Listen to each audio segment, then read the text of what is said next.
اس میں بات نہیں کرنی ہے، بولنا نہیں ہے یہ پڑھتے ہوئے 1 گھنٹے تک، یا جب تک یہ پورا نہیں ہو جاتا چلا یا وظیفہ. تو یہ ساری باتیں ہم کرتے ہیں اور ہم سمجھتے ہیں کہ یہ جائز ہے.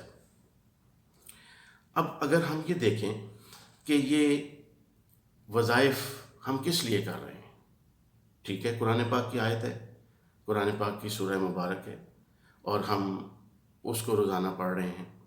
تو اس سے پہلے ایک سوال ہے، ہمیں خود سے پوچھنا چاہیے یا دیکھنا چاہیے کہ کیا ہم نے قرآن پاک کو شروع سے آخر تک پڑھ لیا ہے،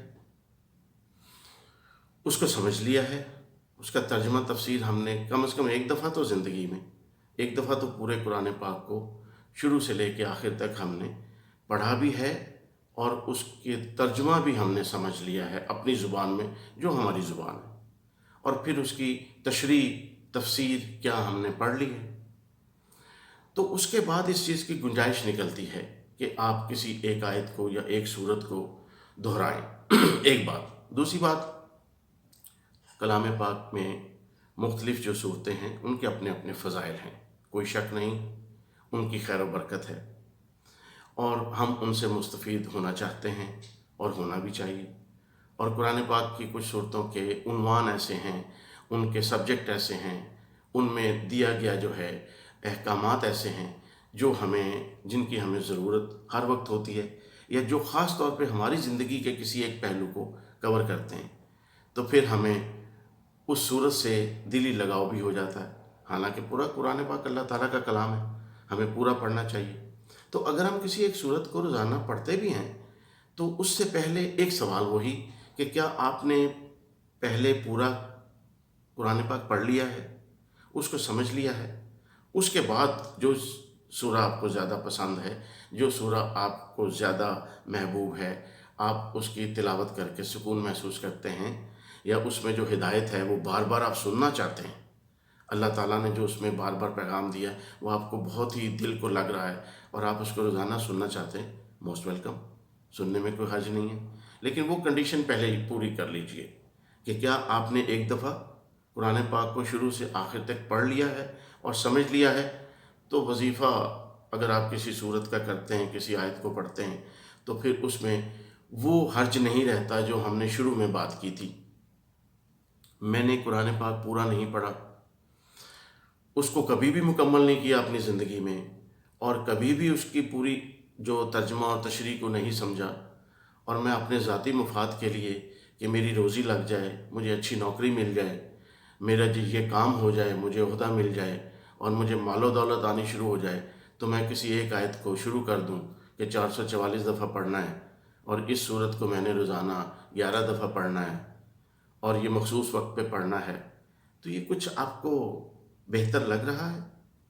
اللہ تعالیٰ نے آپ کو، ہم سب کو عقل سلیم بھی دی ہے، ہمیں ذہن بھی دیا ہے.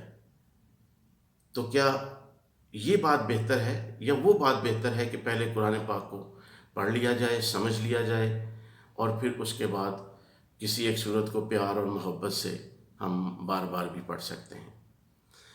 اب چونکہ یہ اگر قرآن پاک کی بات کی جائے تو اس کی آیات اور اس کی جو بھی اس میں کلام ہے اس میں ہمیں قطعاً کوئی اعتراض نہیں ہے، لیکن کچھ عامل ایسا کرتے ہیں کہ قرآن پاک کی آیات کو ہی نعوذ باللہ چینج کر دیتے ہیں. مثلا یہ سچی بات ہے، ایک عامل نے بتایا کہ جی آپ نے سورہ ناس پڑھنی ہے 11 دفعہ، اور جب ناس لفظ یعنی قل اعوذ برب الناس تو 3 دفعہ کہنا ہے، ناس ناس ناس. واٹ از دس؟ توبہ استغفار، نعوذ باللہ.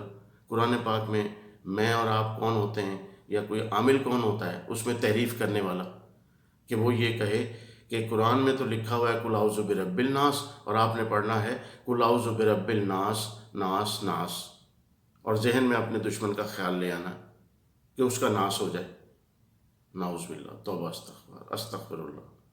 یہ ہو رہا ہے، یہ ہوا ہے، یہ سچی بات آپ کو بتا رہا ہوں. اسی طرح سے کوئی حاجت ہے جی، اور کوئی خوبصورت اولاد لینی ہے، کوئی عورت پریگننٹ ہے، تو سورہ یوسف کو اتنی دفعہ پڑھ لیا جائے. اچھا، قرآن پاک کی ایک صورت ہے جس میں ایک لفظ مبین آتا ہے، تو اس کو جی مبینوں کے ساتھ پڑھنا ہے. جب ایک دفعہ مبین آئے تو آپ نے 3 دفعہ کہنا ہے. What is this? کیا یہ اسلام ہے؟ کیا یہ ہم کوئی صحیح کام کر رہے ہیں؟ ہم کون ہوتے ہیں قرآن پاک کے ایک لفظ کو ایک دفعہ لکھا ہوا تو 3 دفعہ پڑھنے والے، یا اس لفظ کو تحریف کرنے والے؟ ایک اور عالم بتا رہے ہیں کہ جی آپ کے جو مسائل ہیں اس کے لیے آپ نے سورہ بقرہ کا پہلا رکوع پڑھنا ہے اور اس کے بعد آخری رکوع پڑھنا ہے۔ کیوں جی؟ پہلا رکوع پڑھنا ہے اور باقی چھوڑ دینے اور آخری رکوع پڑھنا ہے؟ یہ قرآن کوئی تعویذ گنڈوں کی کتاب تو نہیں ہے۔ یہ وظیفہ چلوں کے لیے، اپنی منتوں مرادوں کے لیے تو قرآن پاک نازل نہیں ہوا کہ ہم اپنی مرضی سے اور کسی عالم کے کہنے پہ، کسی انسان کے کہنے پر ہم ایک چیز کریں اور ایک چیز نہ کریں، کسی صورت کو آدھا پڑھیں اور آدھا چھوڑ دیں، اور کسی لفظ کو ایک سے زیادہ دفعہ دہرا دیں جو کہ قرآن پاک میں نہیں ہے، اور ایک حصہ پڑھ کے چھلانگ لگائیں اور دوسرے حصے پہ چلے جائیں۔ کیا کسی مسلمان کی عقل تسلیم کرتی ہے؟ ذہن تسلیم کرتا ہے؟ لیکن یہ ہو رہا ہے ہمارے معاشرے میں، اور خاص طور پہ خواتین ان کا شکار ہو چکی ہیں۔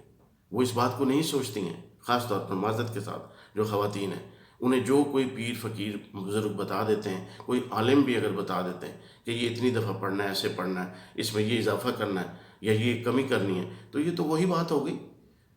پہلی بھی آسمانی الہامی کتابوں میں تحریف ہوتی رہی اور آج ان کی ورث نہیں ہے۔ کلام پاک ایک ایسی کتاب ہے جس میں کوئی تحریف نہیں ہوئی، اور آج بھی اور قیامت تک اس کی قدر و قیمت، اس کا مرتبہ، اس کی شان وہی رہے گی الحمدللہ، کیونکہ اس میں ایک لفظ کی بھی، ایک زیر زبر کی بھی، ایک کسی چیز کی بھی تحریف نہیں ہو سکتی اور نہ ہوگی۔ تو یہ کیوں کر رہے ہیں؟ ہم اپنی صرف دنیاوی خواہشات کے پورا کرنے کے لیے کسی کی بات مان رہے ہیں کہ ایک آیت کو اتنی دفعہ پڑھیں اور اگلی آیت کو نہ پڑھیں، تو یہی وظیفے چلے ہیں۔ ناظرین، قرآن پاک وظیفوں چلوں کے لیے نازل نہیں کیا گیا، آپ بھی اس سے اتفاق کریں گے، اور بلکہ قرآن پاک تو تسلسل کے ساتھ انسان کی رہنمائی اور ہدایت کا ذریعہ ہے۔ قرآن پاک کو اول تا آخر پڑھنا چاہیے، اور اس میں جو بھی ہدایات ہیں وہ ہماری زندگی، ہم کہتے ہیں Islam is a complete code of life, اس میں مکمل ضابطہ حیات ہے۔ مکمل پڑھنا، قرآن پاک کو مکمل سمجھنا اور اس پر عمل کرنا ہی قرآن پاک کی عزت و توقیر، اس کا احترام اور اس کے تقاضوں کو پورا کرنا ہے، اور اس طریقے سے اپنی دنیاوی خواہشات کے لیے کلام پاک کو اس طرح استعمال نہیں کرنا چاہیے ہمیں کہ جس کی ہم پھر کوئی وجہ ہی بیان نہ کر سکیں، کوئی توجیہ بیان نہ کر سکیں اور نعوذ باللہ گناہ گار ہو جائیں، اور سمجھتے یہ رہیں کہ ہم قرآن کی تو آیت پڑھ رہے ہیں، قرآن پاک کی صورت ہی تو پڑھ رہے ہیں، آدھی پڑھ رہے ہیں، ایک حصہ پڑھ رہے ہیں، ایک نہیں پڑھ رہے، ایک لفظ کو 3 دفعہ دہرا رہے ہیں، تو یہ پھر ہمیں بہت مشکل میں ہم آ سکتے ہیں، اور اللہ تعالیٰ کا عذاب نازل ہو سکتا ہے، اس کی طرف سے آزمائش بھی آ سکتی ہے۔ تو یہ تو چھوٹی سی بات ہے، میرا خیال ہے اس میں کسی کو کوئی اختلاف نہیں ہے، اور نہیں ہونا چاہیے۔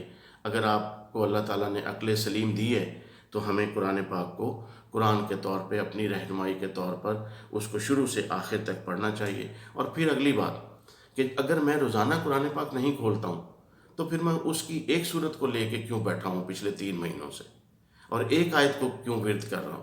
کیا میرا یہ فرض نہیں تھا کہ میں روزانہ کلام پاک پڑھوں اور ایک مخصوص کر لوں کہ جی روزانہ میں نے اتنی دیر پڑھنا ہے، ایک رکوع پڑھنا ہے، اور اس کے بعد اگر کوئی آیت میں دہرانا بھی چاہتا ہوں تو اس میں کوئی قباحت نہیں ہے؟ کسی صورت کو میں بار بار پڑھنا چاہتا ہوں تو میرا خیال ہے اس میں کوئی قباحت نہیں ہے۔ قرآن کو روز کھولنا نہیں ہے، روٹین میں پڑھنا نہیں ہے، اپنی خواہش کو ذہن میں رکھ کے کہ میری یہ مراد پوری ہو جائے، سورہ یوسف کو اتنی دفعہ پڑھوں گی تو بچہ خوبصورت پیدا ہوگا۔ سبحان اللہ، سب چیزیں ممکن بھی ہیں اور ہوتی بھی ہوں گی، لیکن طریقہ کار ہمارا غلط ہے۔ ہمیں طریقہ کار کو صحیح کرنا ہے اور اس کو شریعت کے مطابق جو ہے لے کے آنا ہے، لہٰذا کسی کے بتائے ہوئے وظیفہ چلوں پہ عمل نہیں کرنا چاہیے، اور سب سے پہلے وہ ریکوائرمنٹ پوری کرنی چاہیے جو ہمارے ذہن میں ہے اسلام کے مطابق، ہمارے ایمان کے مطابق، کہ پہلے تو ہم نے ہر چیز کو پڑھنا ہے، سمجھنا ہے، اس کے بعد کسی ایک آیت و ایک صورت کو ہم محبت سے، پیار سے، یا کسی ذہن میں کوئی مقصد رکھ کے ہم اس کو دہرا سکتے ہیں۔ وہ معنی نہیں لگ رہا۔